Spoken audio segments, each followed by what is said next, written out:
कोई चीज नहीं है। इन्नहु लैसा इंदी मा अतसद्दक़ु बिही, मेरे पास ऐसी कोई चीज नहीं है कि जिसका मैं सदका कर सकूं। एक चीज सदका देने की है, लेकिन वो मुझे याद नहीं। किसी ने मेरी आबरूरेजी की हो, अगर किसी ने मुझे बुरा भला कह दिया हो, आय अल्लाह, अगर किसी ने मेरी शान में गुस्ताखी की हो, मेरी इज्जत व तौकीर में कमी की हो, उसने मुझे डांटा हो, फटकारा हो, गाली गलूज किया हो, और मैंने जवाब में उसको कुछ न कहा हो और मैंने उस पर सब्र किया हो, तो आय अल्लाह, मैं आज उसको माफ कर रहा हूं।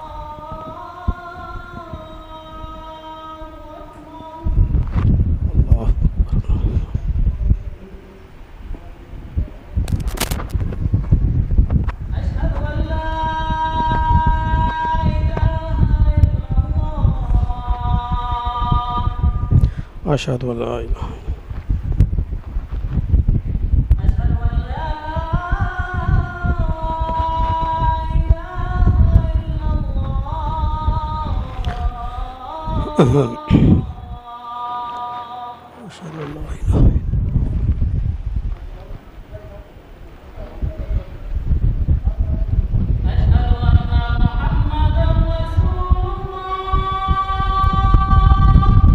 अशहदु अन्ना मुहम्मदन रसूलुल्लाह।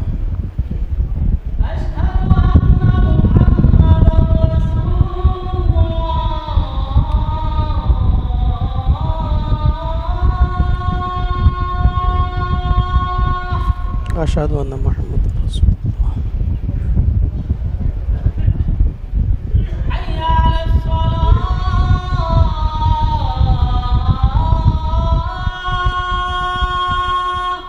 ला हौला वला कुव्वता इल्ला बिल्लाह।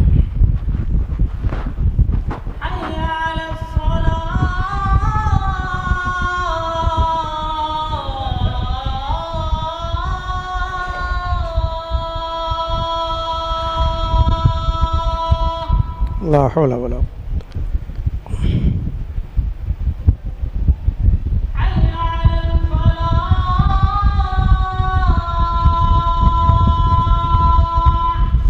ला हौला वला कुव्वता इल्ला बिल्लाह।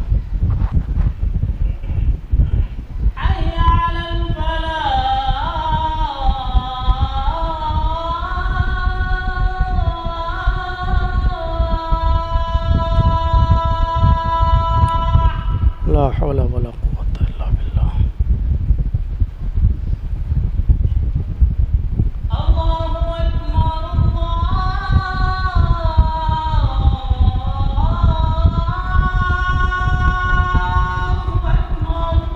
अल्लाहु अकबर, अल्लाहु अकबर।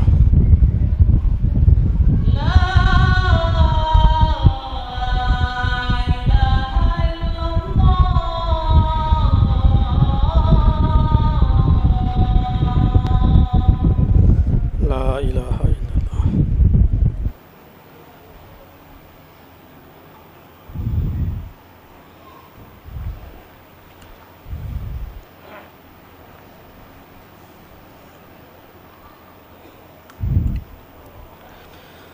अल्हम्दुलिल्लाह।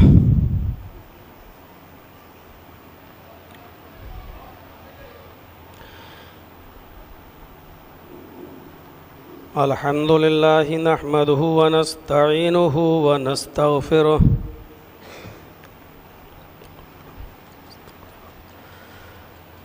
व नऊज़ु बिल्लाहि मिन शुरूरि अनफुसिना व मिन सय्यिआति अमालिना।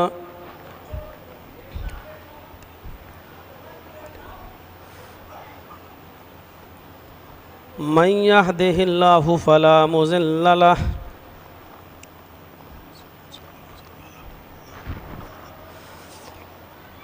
व मन युज़लिल्हु फला हादिय लह। व अशहदु अल्ला इलाहा इल्लल्लाहु वहदहु ला शरीक लह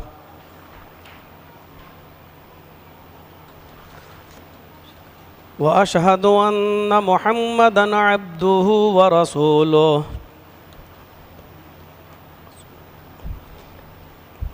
अम्मा बाद फ़इन्न खैरल हदीस किताबुल्लाह व खैरल हदी हदी मुहम्मदिन सल्लल्लाहु अलैहि वसल्लम व शर्रिल उमूरि मुहदसातुहा व कुल्लु मुहदसतिन बिदअह व कुल्लु बिदअतिन ज़लालह व कुल्लु ज़लालतिन फिन्नार। अऊज़ु बिल्लाहि मिनश शैतानिर रजीम। बिस्मिल्लाहिर रहमानिर रहीम। इन्नल्लाह यअमुरु बिल अदलि वल इहसान व ईताइ ज़िल क़ुरबा व यनहा अनिल फ़हशाइ वल मुनकर। रब्बिश्रह ली सदरी व यस्सिर ली अमरी वहलुल उक़दतम मिन लिसानी यफ़क़हू क़ौली।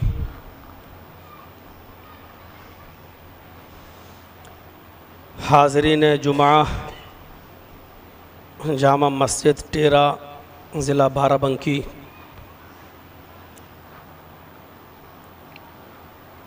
जुमे का खुतबा बहुत ही मुख्तसर होता है और हदीस भी यही है, अक्लमंद और दानिशमंद इंसान उसी को कहा है अल्लाह के नबी सल्लल्लाहु अलैहि वसल्लम ने जो लोगों की ज़रूरियात को सामने रखते हुए जुमे का खुतबा मुख्तसर दे। इस मुख्तसर से खुतबे में कुछ अहम और बुनियादी बातें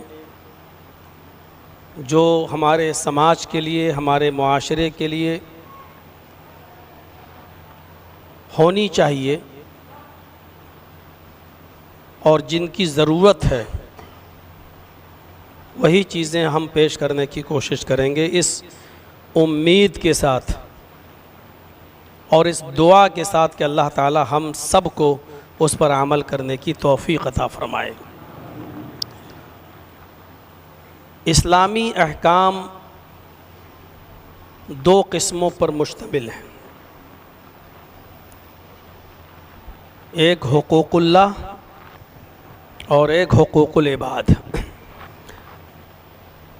मैं शॉर्ट में अगर ये कह दूं तो गलत नहीं होगा, इन दोनों किस्मों को समझ लेना और उस पर अमल कर लेना, यही इस्लाम है।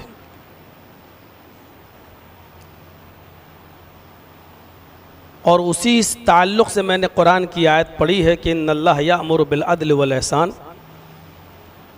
कि अल्लाह रब्बुल आलमीन तुम्हें अदल और अच्छा सलूक करने का हुक्म देता है। व ईताइ ज़िल क़ुरबा, और क़राबतदारों, रिश्तेदारों का हक़ अदा करने का तुमको हुक्म देता है। हुकूकुल्लाह और हुकूकुल इबाद, इन दो किस्मों पर मुश्तमिल है इस्लामी अहकाम।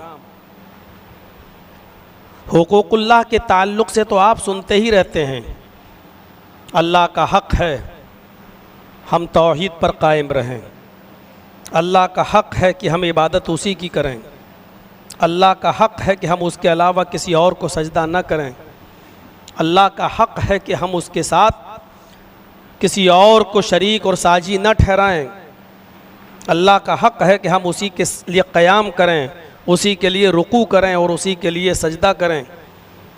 अल्लाह का हक़ है बंदों पर कि हम रोज़ा उसी के लिए रखें, हज उसी के लिए करें।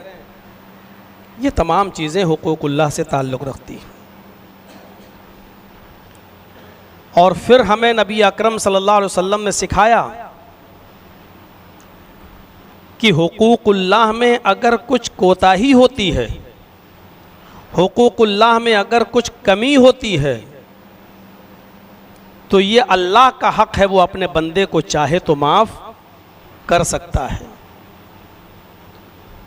लेकिन हुकूकुल इबाद में अगर कुछ कमी आती है, हुकूकुल इबाद में अगर कुछ कमी आती है, तो फिर अल्लाह फरमाता है कि फिर मैं अपने बंदे को उस वक्त तक माफ़ नहीं करूँगा जब तक कि वो बंदा जिसके ताल्लुक़ से हुकूकुल इबाद में आपके कमी आई है, जब तक वो बंदा आपको माफ़ ना करे, अल्लाह भी माफ़ नहीं करेगा। गौर करिए आप, यानी नमाज में अगर थोड़ी बहुत सुस्ती हो जाए तो अल्लाह माफ़ कर सकता है, रोज़े में अगर थोड़ी बहुत कमी आ जाए तो अल्लाह माफ़ कर सकता है। इस्तिताअत होने के बावजूद आप हज को नहीं जा रहे हैं, 1 साल लेट कर दिया, 2 साल लेट कर दिया, 3 साल लेट कर दिया, या ये सोच लिया कि हमने 3 बेटियों की शादी कर दी, आखिरी बच्ची बची हुई है, इसकी भी शादी कर दें फिर जाएंगे हज करने, और आप लेट पे लेट होते जा रहे हैं, बावजूद इसके कि आपके पास इस्तिताअत है, ताकत है, लेकिन इसके बावजूद आप लेट हो रहे हैं। अल्लाह चाहे तो माफ़ कर सकता है, सिर्फ लेट होने पर। लेकिन हुकूकुल इबाद में अगर कोई कमी आ जाती है, हमने किसी का हक मार लिया, या किसी को माँ बहन की गाली दे दी, ये गाली देना भी कबीरा गुनाह है जो बगैर तौबा के माफ़ नहीं होता है, और हमने नाजायज़ किसी को गाली दी है, तो जब तक मेरा भाई हमको माफ़ नहीं करेगा तब तक अल्लाह भी माफ़ नहीं करेगा। किसी की गीबत कर दी है पीठ के पीछे, किसी की चुगली की है पीठ के पीछे, या किसी की मुखबिरी की है पीठ के पीछे, या किसी की जासूसी की है पीठ के पीछे, तो जब तक वो बंदा आपको माफ़ नहीं करेगा अल्लाह भी माफ़ नहीं करेगा। और हुकूकुल इबाद के ताल्लुक़ से आज मैं कुछ बातें आपके सामने रखना चाहता हूँ। हुकूकुल्लाह तो अल्लाह का हक़ है, वो चाहे तो माफ़ करे, चाहे तो सज़ा दे, लेकिन हुकूकुल इबाद का मामला ऐसा है कि अल्लाह के नबी ने क्लियर कर दिया कि अल्लाह माफ़ नहीं करेगा जब तक के वो भाई, वो बंदा आपको माफ़ ना कर दे जिसके ताल्लुक़ से आपने ऐसा किया। आप गौर करें, हुकूकुल इबाद में कमी करने वाले और कोताही करने वाले को अल्लाह रब्बुल आलमीन माफ़ नहीं करता। नज़र डालिए आदम अलैहिस्सलातु वस्सलाम की तख्लीक़ पर, फिर रूह डाली, जन्नत के अंदर दाखिल किया, फिर उनकी पिछली से हव्वा को पैदा किया, दोनों से कहा रहो, जन्नत में रह रहे हैं, और फिर इब्लीस ने इनकार किया। अल्लाह रब्बुल आलमीन ने हुक्म दिया था फरिश्तों को, तमाम फरिश्तों से, जितने फरिश्ते थे सबसे कहा उसजुदू ली आदम, आए फरिश्तों आदम को सजदा करो। सजदा अल्लाह ही को है, लेकिन जब अल्लाह अगर हुक्म दे दे और किसी बंदे के ताल्लुक से ये कह दे अपनी मखलूक के इसको सजदा करो, तो फिर अल्लाह का हुक्म मानना इबादत हो जाती है। उस वक्त आप इनकार नहीं कर सकते। क्यों? क्योंकि ये अल्लाह का हुक्म है। सजदा इबादत नहीं है, हुक्म रब को मानना इबादत है। आप दिन भर में कितनी मर्तबा झुकते हैं प्लेट उठाने के लिए? कितनी मर्तबा आप उठते हैं कोई गिरी हुई चीज को उठाने के लिए? लेकिन आपको इस पर सवाब नहीं मिलेगा। क्यों? क्योंकि ये हुक्म रब नहीं है। आप आए हैं मस्जिद में, अल्लाहू अकबर कहकर आप रुकू कर रहे हैं, इस पर आपको सवाब मिलेगा क्योंकि ये हुक्म रब है। तो झुकना इबादत नहीं है, हुक्म रब को मानकर झुकना यह इबादत है, और रब्बुल आलमीन की मर्जी के मुताबिक झुकना इबादत है। अल्लाह रब्बुल आलमीन ने फरिश्तों से कहा उसजुदू ली आदम, तुम आदम को सजदा करो। तमाम फरिश्तों ने सजदा कर लिया। फसजदू इल्ला इब्लीस अबा वस्तकबरा व कान मिनल काफिरीन। कुरान करीम के इन लफ्जों पर गौर करें। तमाम फरिश्तों ने अल्लाह रब्बुल आलमीन का हुक्म मानकर सजदा कर लिया, लेकिन इब्लीस ने सजदा नहीं किया, अबा, इनकार कर दिया। वस्तकबरा, और तकब्बुर किया। और इस इनकार और तकब्बुर की वजह से अल्लाह ने कहा कान मिनल काफिरीन, और वो काफिरों में से हो गया। लेकिन अंजाम क्या हुआ इब्लीस का? उसको रांदे दरगाह कर दिया गया, उसको निकाल दिया गया। आज कायनात की सबसे मबगूज अगर कोई हस्ती अल्लाह की नजर में मकहूर और मगजूब है तो वही शैतान और इब्लीस है। मैं पूछना चाहता हूं आपसे, क्यों? क्या शैतान अल्लाह की इबादत नहीं करता था? शैतान अल्लाह की इबादत करता था, और इतनी करता था कि आप दंग रह जाएंगे। 4 उंगली के बराबर भी कोई जमीन का चप्पा ऐसा नहीं है जहां शैतान ने सजदा न किया हो। गौर कीजिए कितनी इबादत करता था वो। अल्लाह का हक तो अदा करता था। शैतान को अल्लाह के सामने सजदा करने से भी कोई ऐतराज नहीं था। हाय अल्लाह, मैं तुझे सजदा करने के लिए तैयार हूं और तुझे सजदा करता भी हूं। शैतान मुशरिक भी नहीं था, वो अल्लाह के साथ किसी दूसरे को शरीक भी नहीं करता था, वो किसी गैर के सामने सजदा भी नहीं करता था, वो अल्लाह की इबादत करता था। वो मुशरिक नहीं था, वो अल्लाह की ज़ात और सिफात में किसी और को शरीक नहीं ठहराता था, उसको अल्लाह की इबादत पर कोई एतराज़ भी नहीं था, वो अल्लाह के सामने सजदा करने का भी मुनकिर नहीं था। लेकिन अल्लाह ने अपने बंदे आदम को सजदा करने के लिए कहा कि इनको सजदा करो। अब यह हक है आदम का, क्योंकि मेरा हुक्म है। हुकूकुल्लाह में कमी तो नहीं आने दी, लेकिन हुकूकुल इबाद में कमी आ गई। उसने हजरत आदम को सजदा नहीं किया, बावजूद इसके कि वो अल्लाह की सबसे ज्यादा इबादत करने वाला, अल्लाह का की तौहीद को मानने वाला सब कुछ था वो। लेकिन उसने सिर्फ इतना ही कहा कि अल्लाह मैं आदम को सजदा नहीं करूंगा। और क्यों नहीं करूंगा? उसने साफ कहा खलक़तनी मिन नार, तूने मुझे आग से पैदा किया है, और खलक़तहू मिन तुराब, और तूने आदम को मिट्टी से पैदा किया है। आग मिट्टी के सामने सजदा नहीं कर सकती है। मैं स्ट्रांग हूं, मैं पावरफुल हूं, मैं ताकतवर हूं, मैं कमजोर के सामने सजदा कैसे करूं? आग से पैदा होने वाली मखलूक मिट्टी से पैदा होने वाली मखलूक के सामने सजदा कैसे करे? तकब्बुर देखिए, इसी को कुरान ने कहा वस्तकबरा, तकब्बुर आ गया उसके अंदर। आज तकब्बुर ही हमको ले डूबा है। जहां आपके दिल में यह आया कि मेरे अंदर कुछ है, गए आप। जहां आपके अंदर यह आया कि लोग मेरे बारे में ये कहें, आपकी इबादत गई भाड़ में। ला यदखुलुल जन्नता मन कान फी क़ल्बिही मिस्क़ालु ज़र्रतिन मिन किब्र। चींटी के सर के बराबर, सरसों के दाने के बराबर, राई के दाने के बराबर भी अगर किसी के दिल में घमंड होगा तो वह आदमी जन्नत में दाखिल नहीं होगा। घमंड करने का हक, तकब्बुर करने का हक, अपनी बड़ाई जताने का हक सिर्फ अल्लाह को हासिल है और किसी को हासिल नहीं। अल इज़्ज़ु इज़ारी वल किब्रियाउ रिदाई, इज्जत मेरी लुंगी है। अल्लाह के नबी फरमाते हैं कि अल्लाह फरमाता हदीस कुदसी, अल इज़्ज़ु इज़ारी, इज्जत ये मेरी लुंगी है, वल किब्रियाउ रिदाई, और किब्रियाई तकब्बुर जताना ये मेरी चादर है। और लोगों, 2 कपड़े तुम पहनते हो, 2 कपड़े मैं भी पहनता हूं।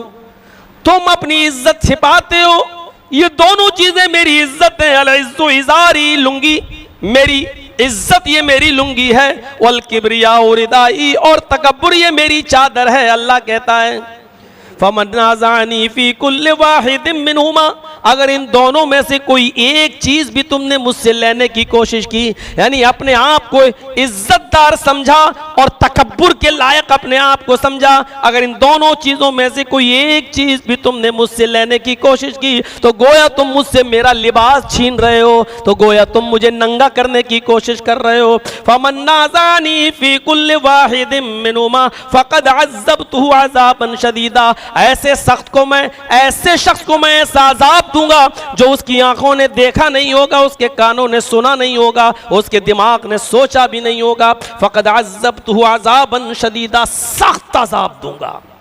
जहां लफ्ज़ सख्त आ जाए उसका मतलब ये होता है कि वो तुम्हारे दिमाग से बालातर है, तुम्हारी अक्ल ऐसी सख्ती को सोच नहीं सकती, तसव्वुर भी नहीं आ सकती, तुम्हारे दिमाग में उतनी ताकत ही नहीं है जो उसकी सख्ती का अंदाजा लगा सके। सिर्फ अल्लाह के लिए है तकब्बुर जताना। अल्लाह किसी को इज्जत दे दे वो अलग चीज है, लेकिन इंसान कभी अपने आप को इज्जतदार ना समझे कि मैं बहुत इज्जतदार हूं। इज्जत बस सिर्फ अल्लाह के लिए, तकब्बुर अल्लाह के लिए। ठीक है, मोमिनों के लिए भी है, फरिश्तों के लिए भी है, लेकिन अल्लाह जिसको दे दे। देख लीजिए कितना इज्जतदार था इब्लीस, लेकिन अल्लाह का एक हुक्म नहीं माना, कहां चला गया। आप समझते हैं कि हम नमाज पढ़ रहे हैं पांचों टाइम की, बहुत बड़ी काम कुर्बानी दे दी। मौलाना जर्जीस का नाम सुना, मस्जिद भर गई, बाहर भी शामियाना लग गए, बिछ गया। चलिए कोई दूसरे मौलाना आ रहे तकरीर करने, हो गए बहुत बड़े कामयाब। इस जुमे के बाद अब जन्नत का सर्टिफिकेट आपके दिलो दिमाग पे छा जाएगा, मिल गई जन्नत। लेकिन याद रखिए, अगर हुकूकुल इबादत में अगर आपके अंदर कमी रह गई तो ये इबादत बेकार, शैतान की इबादतें बेकार हो गई। जमीन पर 4 उंगली के बराबर कोई जगह ऐसी नहीं जहां शैतान ने सजदा ना किया हो, लेकिन कहां गई उसकी इबादतें? कोई परवाह नहीं की अल्लाह ने उसकी इबादतों की। आप नमाज पढ़ रहे हैं, रोजा रख रहे हैं, हज कर रहे हैं, ज़कात दे रहे हैं, गरीबों की मदद कर रहे, सब कुछ कर रहे हैं, लेकिन अपने भाइयों के साथ, अपने पड़ोसियों के साथ अगर आपके मामलात अच्छे नहीं है तो आपकी इबादत बेकार। हम कहां खड़े हैं, किस दहलीज पे खड़े हैं, कहां हैं हम तसव्वुर करें। साहब नमाज पढ़ते हैं पांचों टाइम की, रिश्ते की बात चलती है, हाँ पांचों टाइम का नमाजी भी है लड़का, माशाअल्लाह। चाहे वो अपने सगे भाई का हक मार के बैठा हो, चाहे वो अपने पड़ोसी की, गरीब पड़ोसी की दीवार पर कब्जा किया हो, उसकी 1-2 मीटर 10 मीटर 10 गज जमीन पर नाजायज कब्जा किया हुआ हो, ये सोच कर कि ये तो मुकदमा लड़ नहीं सकता, इसके पास तो कुछ है ही नहीं, और नमाज पढ़ रहे हैं साहब हम, गालियां दे रहे हैं हम, एक दूसरे के हुकूक मार रहे हैं हम। गौर कीजिए इस वाक़े के ऊपर। इमाम कायनात जनाब मोहम्मद रसूलुल्लाह तमाम सहाबा को एक जंग के लिए, जिहाद के लिए उभार रहे हैं, निकलो इस जिहाद के लिए। सहाबा निकलने के लिए तैयार हैं। अल्लाह के नबी सल्लल्लाहु अलैहि वसल्लम फरमाते हैं हमें सिर्फ जिहाद के लिए जाना ही नहीं है, वहाँ हमें कुछ दिन रुकना भी पड़ेगा। इसलिए जिसके पास जो भी सदका करने की ताकत हो वो सदका करे, वो खैरात करे, वो लेकर आए, वो जमा करे। जिसके पास जो था वो लाया, जिसके पास जो था वो लाया, जिसके पास जो चीज थी अपनी अपनी हैसियत के मुताबिक उसने दिया। किसी ने घोड़ा दिया, किसी ने जीन दी, किसी ने तलवार दी, किसी ने कुछ दिया, कुछ नहीं तो खजूरी दिए, कपड़ा दिया, लत्ता दिया, जिसके पास जो कुछ था उसने दिया। उसी भरी महफिल के अंदर, उसी भरे मजमे में जहां इमाम कायनात जनाब मोहम्मद रसूलुल्लाह लोगों से चंदा मांग रहे हैं, लोगों से ताउन मांग रहे हैं, सदका मांग रहे हैं कि इस जिहाद में, इस जंग में जाने के लिए हमें ये चाहिए, जिसके पास जो ताकत हो वो दे। सब लोग अपनी अपनी मर्जी के मुताबिक ला रहे हैं। एक शख्स ऐसा भी है जिसका नाम उलबा इब्न ज़ैद अल अंसारी है, जिसका नाम उलबा इब्न ज़ैद अल अंसारी है। मेरे भाइयों, वो एक सहाबी हैं, वो बेचारे इतने गरीब हैं, इतने तंगदस्त हैं कि उनके पास कुछ भी नहीं है देने के लिए। वो जिहाद में जाना चाहते हैं लेकिन सदका करने के लिए कुछ नहीं है। उनके पास एक दो खजूर भी नहीं है कि वो सदका कर दें। उनके पास कोई चीज़ देने के लिए नहीं है। उनको बड़ी शर्मिंदगी हुई, बड़ा पछतावा हुआ और बड़ी शर्मिंदगी हुई। लोग तो कुछ ना कुछ लेकर आ रहे हैं और मेरे पास कुछ भी सदका और खैरात करने के लिए नहीं है, मैं क्या दूं। वो रात में अपने घर लेटे हैं, अल्लाह मेरे पास तो कोई चीज नहीं है। इन्नहू लैसा मिन इंदी, इन्नहू लैसा इंदी, मेरे पास कोई चीज नहीं है। अन तसद्दकू, कि मैं उसको सदका दे सकूं, मैं उसके खैरात कर सकूं। गौर कीजिए हदीस के इन लफ्जों पर।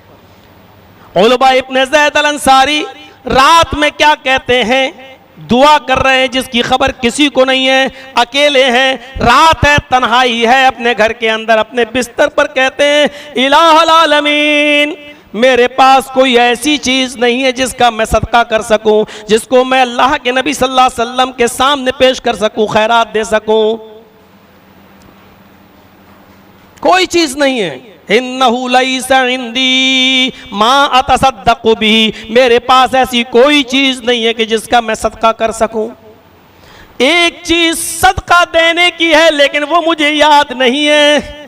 ऐ अल्लाह, अगर किसी ने मेरी इज्जत पर हमला किया हो, अगर किसी ने मेरी आबरूरेजी की हो, अगर किसी ने मुझे बुरा भला कह दिया हो, ऐ अल्लाह, अगर किसी ने मेरी शान में गुस्ताखी की हो, मेरी इज्जत व तौकीर में कमी की हो, उसने मुझे डांटा हो, फटकारा हो, गाली गलूज किया हो और मैंने जवाब में उसको कुछ न कहा हो और मैंने उस पर सब्र किया हो, तो ऐ अल्लाह, मैं आज उसको माफ कर रहा हूं जो मेरी इज्जत व आबरू से खेला है, जिसने मुझे गाली दी है या जिसने मेरी इज्जत के साथ खिलवाड़ किया है। ऐ अल्लाह, मैं आज उसको माफ कर रहा हूं और यही एक चीज है जो मैं सदका कर रहा हूं। ऐ अल्लाह, इसको अगर सदका मानता है तो कबूल कर ले। ऐ अल्लाह, जो मेरी इज्जत के साथ, जो मेरी आबरू के साथ खेला है, यही चीज है, मैं उसको माफ कर रहा हूं, कोई इंतकाम नहीं लूंगा, मैंने सदका कर दिया, इसी चीज को मैं सदका कर रहा हूं। ऐ अल्लाह, अगर इस सदके को तू कबूल करना चाहे तो कबूल कर ले।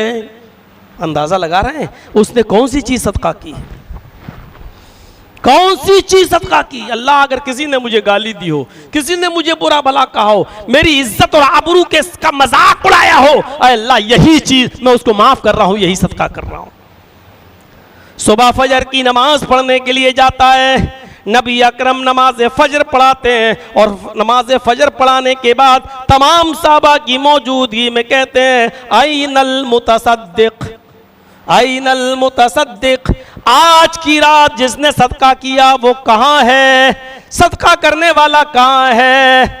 उलबा इब्न ज़ैद अल अंसारी उठे और कहने लगे, अना या रसूल अल्लाह, ऐ अल्लाह के नबी, मैं यहाँ हूँ और आज की रात मैंने ये चीज़ सदका की है। फरमाया, हाँ मैं जानता हूँ, इसलिए कि मेरे पास जिब्राइल अमीन आए और फरमाया कि इस आदमी से कह दो, उलबा इब्न ज़ैद से कह दो कि तुमने जो चीज़ सदका की है, अल्लाह रब्बुल आलमीन ने तुम्हारे सदक़े को कबूल कर लिया है, अल्लाह रब्बुल आलमीन ने तुम्हारे सदक़े को कबूल कर लिया। यानी औरों के सदक़े और खैरात तो अल्लाह की मर्जी पर डिपेंड है कि वो कबूल हुए या नहीं हुए, लेकिन तुमने जो चीज सदका की है उसको अल्लाह ताला ने कबूल कर लिया, ये गारंटी है।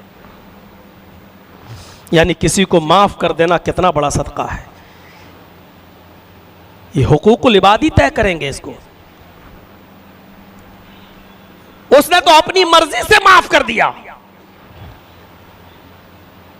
इतना बड़ा कलेजा किसके पास है जो अपनी मर्जी से माफ कर दे। यहां तो इंतकाम और बदले की भावना हमारे दिलों में भरी पड़ी होती है। हमें इसी दुनिया पर तवक्कुल हो चुका है सब कुछ, आखिरत पे कहां है। मरेंगे तब देखा जाएगा। इतना याद रखिएगा, रूह नहीं मरती है, रूह नहीं मरती। रूह की मौत बस यही है कि जिस्म से निकली और जिस्म बेजान हुआ, समझ लो कि यही। रूह कहां मरती है, रूह तो निकली, वो इल्लीन या सिज्जीन के अंदर पहुंचा दी गई। अच्छे और नेक आदमी है तो इल्लीन के अंदर, बदबख्त और बुरे आदमी है तो सिज्जीन के अंदर। बुरे आदमी की रूह सिज्जीन में, जो सातों जमीन के नीचे एक जेल कैद खाना है उसमें डाल दी जाती है, और नेक लोगों की रूह इल्लीन, जो सातों आसमान के ऊपर एक जगह है, नेक लोगों की रूह उसमें डाल दी जाती है। और उसका एक कनेक्शन जिस्म से भी होता है, जिस्म से भी होता है। आपका जिस्म जहां भी हो उसका ताल्लुक उस जिस्म से है। जैसे रिमोट कंट्रोल, आप यहां बैठे, टीवी वहां लगी है, बटन यहां दबाया, उसका ताल्लुक, उस टीवी का ताल्लुक आपके रिमोट से भी है। आप रिमोट को भले ही तोड़ दें, अलग कर दें, वो एक अलग बात है, लेकिन आपको कोई तार नजर नहीं आएगा रिमोट में। यहां बटन दबाएंगे वहां असर होगा। अब आपको उठकर जाने की जरूरत नहीं है वहां टीवी का बटन दूसरा चैनल लगाने के लिए, यहां दबाया आगे बढ़ गया, इधर किया पीछे हट गया। जैसे टीवी का कनेक्शन रिमोट से होता है, ऐसी रूह का ताल्लुक जिस्म से होता है। अगर आपके जिस्म को जलाकर राख भी कर दिया गया है तब भी वो जिस्म है, अगरचे राख हो गया है, लेकिन उस रूह का ताल्लुक उस जिस्म से रहता है। इसीलिए कहते हैं कि अज़ाब कब्र होता है। हमें नहीं मालूम, बॉडी को आप दफन ना करो, 10 दिन 15 दिन 20 दिन आपके सामने बर्फ पे या फ्रिज में रखी हुई है जिसमें बॉडी ठंडी रहती है, उस मशीन में आपने लाकर रख दी, हम समझ रहे हैं कि बॉडी रखी है, लेकिन उसको अजाब या सवाब हो रहा है।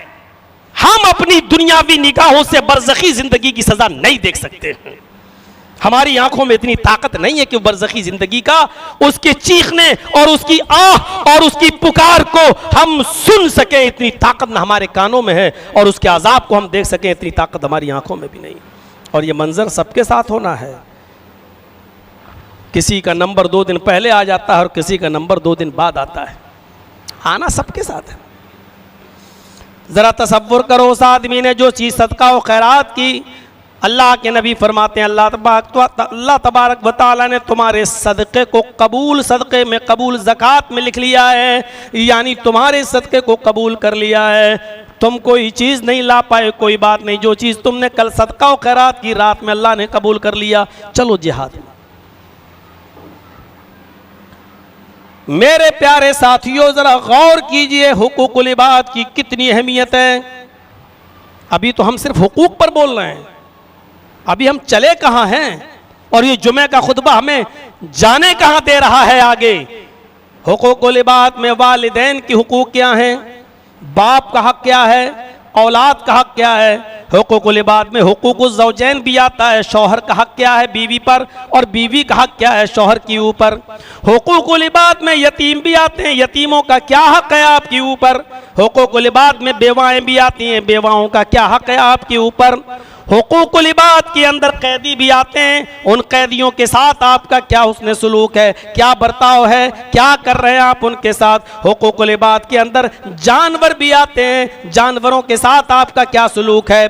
आप अगर बोझ उठाने वाले जानवर अगर आपके पास पल रहे हैं तो उनके ऊपर आप कितना सामान लादते हैं, और कितना सामान लादना चाहिए, कितना बोझ उनके ऊपर लादना चाहिए, और कितनी देर उनसे काम लेना चाहिए, कितनी देर उनको आराम कराना चाहिए। शरीयत ने एक एक चीज खुलकर बयान की है। हम इन तमाम चीज़ों पर चली कहाँ पाएंगे। गैर मुस्लिम अगर आपके पास रहता तो उसका क्या हक है, या आपके गांव में रहता तो उसके क्या हुकूक हैं, बच्चों के क्या हुकूक हैं, बूढ़ों के क्या हुकूक हैं। मेरे प्यारे साथियों, अभी जुमे का खुतबा हमें इन तमाम चीज़ों पर चलने की इजाज़त नहीं देता। अभी तो सिर्फ हुकूक की बात कर रहे हैं, हम हुकूकुल इबाद की बात कर रहे हैं। जरा सुनिए नबी अकरम सल्लल्लाहु अलैहि वसल्लम का मामला कैसा था। बुखारी शरीफ की हदीस है, किताब बदिल वही के अल्फाज हैं। नबी अकरम सल्लल्लाहु अलैहि वसल्लम कई कई दिन का खाना ले जाया करते थे गारे हिरा में, और अल्लाह की इबादत किया करते थे। ये उस वक्त की बात है जब आप नबी नहीं बनाए गए थे, अभी आपको रिसालत नहीं मिली थी। एक दिन जिब्राईल अमीन जब अल्लाह के नबी जनाब मोहम्मद रसूलुल्लाह के पास गारे हिरा में आए और आपको उठाकर बिठाया और आपसे कहा इक़रा, आए मोहम्मद पढ़ो, तो उस वक्त अल्लाह के नबी सल्लल्लाहु अलैहि वसल्लम ने जो जवाब दिया वो जवाब था, मा अना बिकारी, मैं पढ़ा हुआ नहीं हूं, मैं क्या पढ़ूं। जिब्राइल अमीन ने आपको पकड़ा, पकड़ने के बाद दबाया, इतनी जोर से दबाया कि अल्लाह के नबी फरमाते हैं कि लगता था मेरी जान चली जाएगी। उसके बाद छोड़ा, और छोड़ने के बाद का इक़रा, दोबारा आए मोहम्मद सल्लल्लाहु अलैहि वसल्लम पढ़ो। मैंने फिर वही जवाब दिया, माना बिकारी, में पढ़ा हुआ नहीं हूं, मैं क्या पढ़ूं। जिब्राइल ने दोबारा पकड़ा और दोबारा दबाया। अल्लाह के नबी फरमाते हैं इतनी जोर से दबाया, मुझे फिर महसूस हुआ कि कहीं मेरी जान न चली जाए। उसके बाद छोड़ दिया, और तीसरी बार का इक़रा,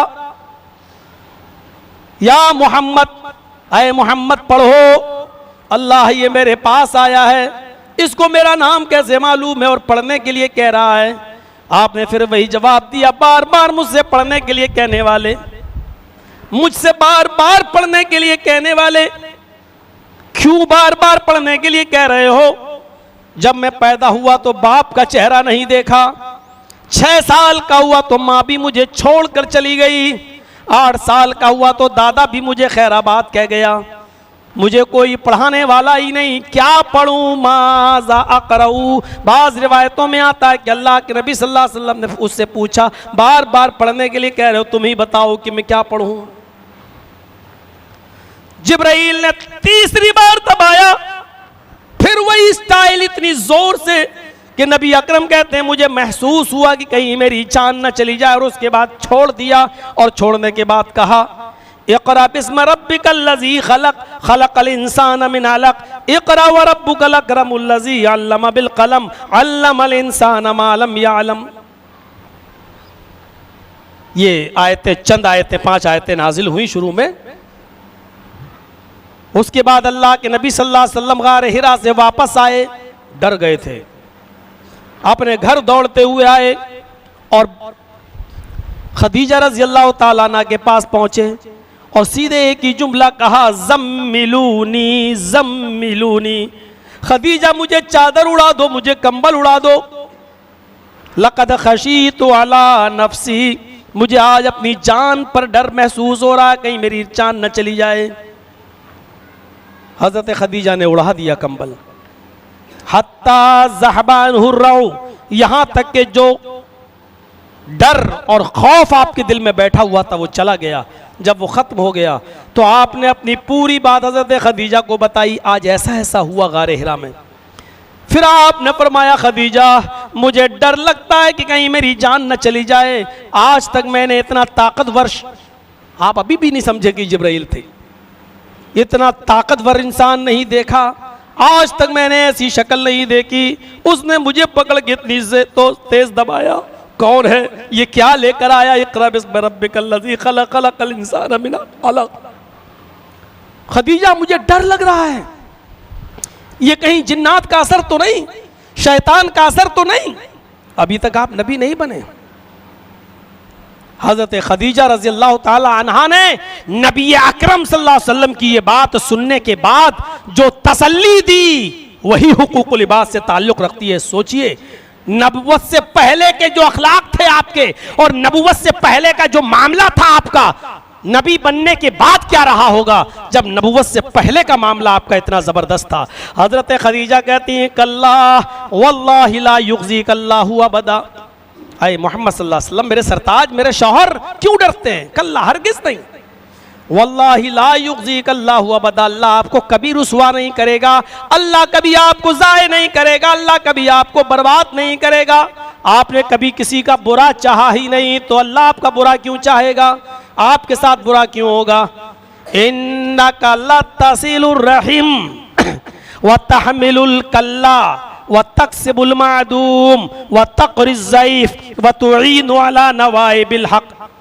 यह है बुखारी किताब बदिल वही के अल्फाज। आप क्यों डरते हैं, आपके साथ कुछ नहीं होगा, क्यों नहीं होगा, आपने कभी किसी के साथ गलत किया ही नहीं है। इन्नका लतसिलुर रहीम, आप तो रिश्तेदारियों को जोड़ते हैं। पहली सिफत रिश्तेदारियों को जोड़ना। हर चीज पर गौर करे। हमारा मुआशरा इस डेरा की मस्जिद में आने वालों, हर हर गांव से तशरीफ लाने वालों, हर इंसान अपने गरीबानों में झांक कर देखे वो रिश्तेदारियों को कितना जोड़ता है और रिश्तेदारियों से कितना कटता है। अभी नबी नहीं बने और खदीजा नबुव्वत से पहले का अखलाक बता रही हैं अपने नबी का, अपने शौहर का, और नबुव्वत से पहले के जिसके अखलाक ये रहे हों, नबी बनने के बाद उसके अखलाक का आलम क्या होगा। नबी बनने से पहले जिसने कभी रिश्ते ना काटे हों, नबी बनने के बाद कितने रिश्ते जोड़े होंगे, जरा अंदाजा लगाओ। इन्नका लतसिलुर रहीम, ये नहीं कहा आप तो बहुत दिनों का खाना ले जाते हैं, आप तो अल्लाह की इबादत में लगे रहते हैं, अल्लाह आपका कभी बुरा नहीं चाहेगा। नहीं, आपने बंदों के साथ भी कभी बुरा नहीं किया। आपने लोगों के हुकूक अदा किए तो आपके साथ बुरा कैसे हो सकता है। इसका मतलब यह है कि एक नमाजी के साथ गलत हो सकता है, एक रोजेदार के साथ गलत हो सकता है, लेकिन एक आदमी वो है जो खुद 2 रोटी है उसके पास और 2 रोटी का भूखा है, लेकिन किसी गरीब को 1 रोटी खिला के खुद 1 रोटी खा लेता है, उस आदमी को परेशान रहने का हक कहां हासिल है। मेरे भाइयों, वो तो दूसरे का हमदर्द है। हुकूकुल इबाद को हुकूकुल अल्लाह ने अपने हक से ज्यादा तरजीह दी है। मैं अपना हक माफ कर सकता हूं, लेकिन मेरे बंदे का हक मार के आओगे तो मैं माफ नहीं करूंगा। इस हदीस के बाद आता हूं एक दूसरी हदीस पर, आंख के पर्दे खोल देगी। इन्नका लतसिलुर रहीम, आप तो रिश्तेदारियों को जोड़ते हैं, सिला रहमी करते हैं। व तहमिलुल कल्ला, कोई आदमी अपने सर पर बोझ उठाकर जा रहा है और बोझ उठाकर लादने में उसको तकलीफ हो रही है, आप उसका सामान अपने सर पर लाद कर उसको उसके घर तक पहुंचा देते हैं। व तहमिलुल कल्ला, आप तो बोझ से दबे हुए इंसान का बोझ अपने सर पर लाद लेते हैं, उठा लेते हैं। व तकसिबुल मादूम, जो हाथों पैरों से माजूर है, जो कमाने के लायक नहीं है, भूखा है और आपके पास भी कुछ नहीं है, तो आप कमा कर उस भूखे को खिलाते हैं, उस भूखे को देते हैं। आप खुद मेहनत करते हैं और उस मादूम जिसके पास कुछ नहीं है, आप उसका पुरसाने हाल बन जाते हैं। वह तकसिबुल मादूम, जो कमाने के लायक नहीं, आप उसको कमा कमा कर देते हैं। मेहनत आप करते हैं और देख रहे हैं कि आदमी बेचारा कमाने के लायक नहीं है, आप कमा कर उसको देते, आप उसके लिए कमा देते।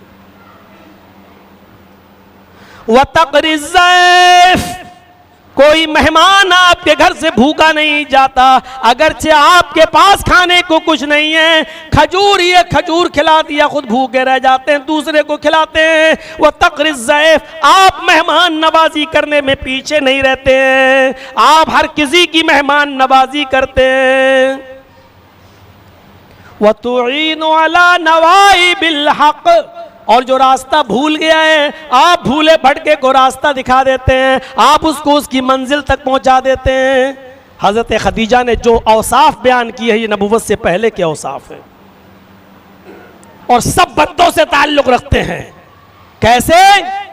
रिश्तेदारियां जोड़ते हैं, आप कटे हुए लोगों को मिला देते हैं, आप मजबूर इंसान जो बोझ से लदा जा रहा, आप उसका बोझ अपने सर पे उठा के उसके घर तक पहुंचा देते हैं।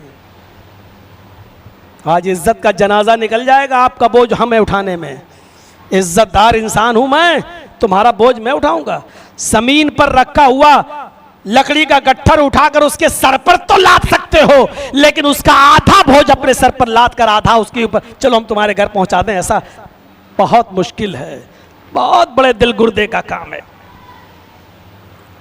इसमें थोड़ा झुकना पड़ता है, इसमें थोड़ा सा घमंड तोड़ना पड़ता है, अपनी साहूकारी और चौधराहट का जनाजा निकालना पड़ता है, और इन सब चीजों के लिए तैयार हो तो जन्नत की उम्मीद रखो, वरना मेरे भाइयों बहुत आसान नहीं है। मुखबिरी करते रहो, जासूसी करते रहो, हराम लुक़मे तोड़ते रहो और आकर 2 सजदे कर लो और कह दो कि अल्लाह का हक अदा कर दिया, बहुत बड़ा तीर मार दिया हमने। शैतान से ज्यादा इबादत करने वाले नहीं हो आप।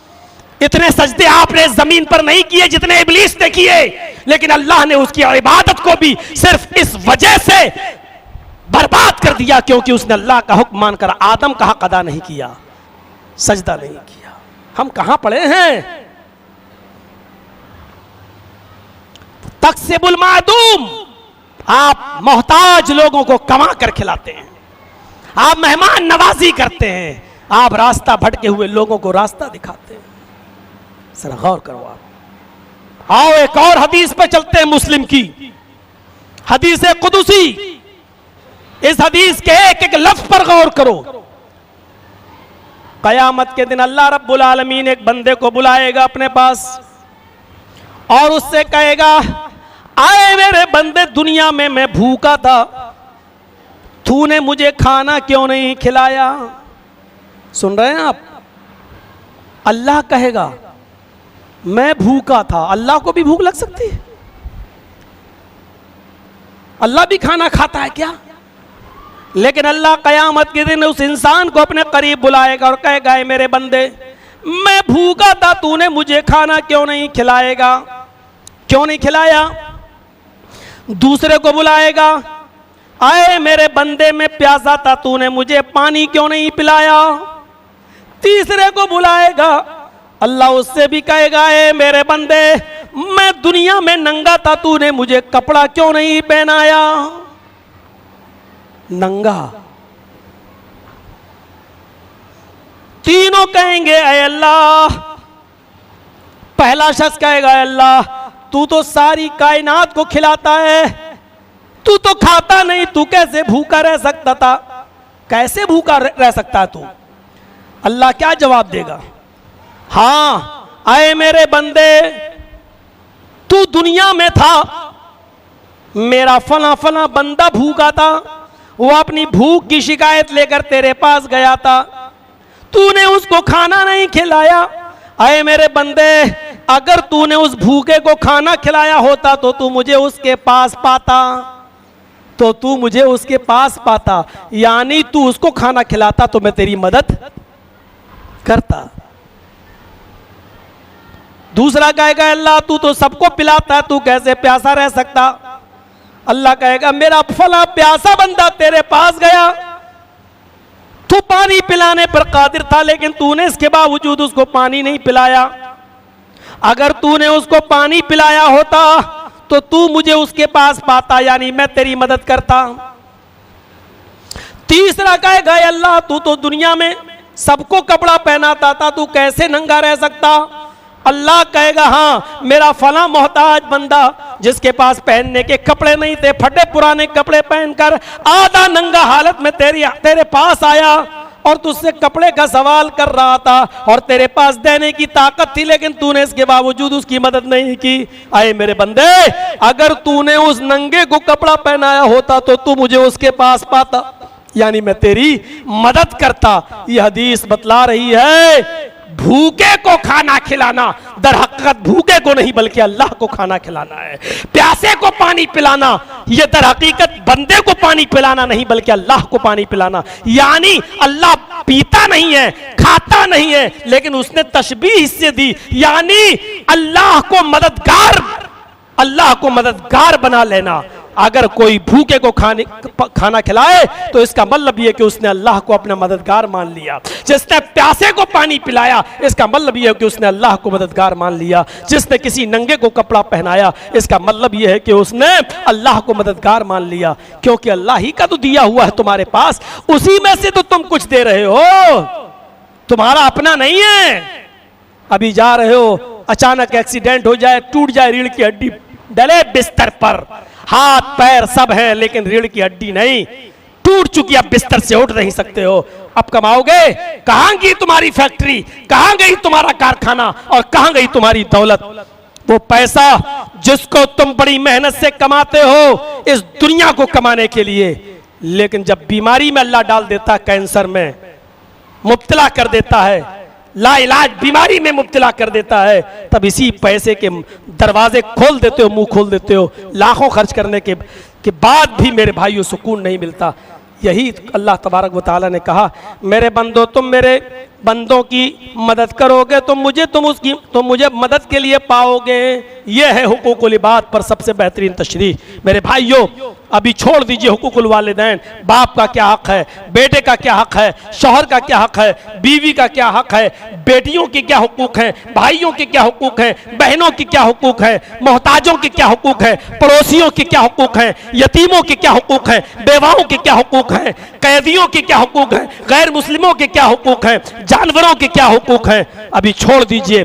कभी वक्त मिला तो तफसील से पूरे 2 घंटे की 1.5 घंटे की तकरीर इस मौजू पर आपके सामने होगी। मेरे प्यारे साथियों, जुमे के खुतबे में सिर्फ इतना जोड़ना है, एक हुकूकुल्लाह है, एक हुकूकुल इबाद है। हुकूकुल्लाह में कमी हो जाए तो अल्लाह माफ़ कर सकता है, लेकिन हुकूकुल इबाद में कमी हो जाए तो अल्लाह माफ़ नहीं करेगा। अल्लाह से दुआ है कि बारे अल्लाह हम तमाम मुसलमानों की ख़ताओं को माफ़ फरमा दे। अल्लाह हुकूकुल्लाह के साथ साथ हमें हुकूकुल इबाद पूरा करने की तौफीक अता फरमा।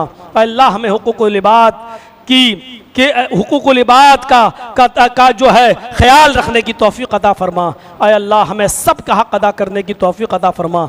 अल्लाह हमें यतीमों, बेवाओं, मिस्कीनों, मोहताजों, माँ बाप, औलाद, भाई बहन, पड़ोसियों और कैदियों और गैर मुस्लिमों और जानवरों सब के हुकूक अदा करने की तौफीक अता फरमा।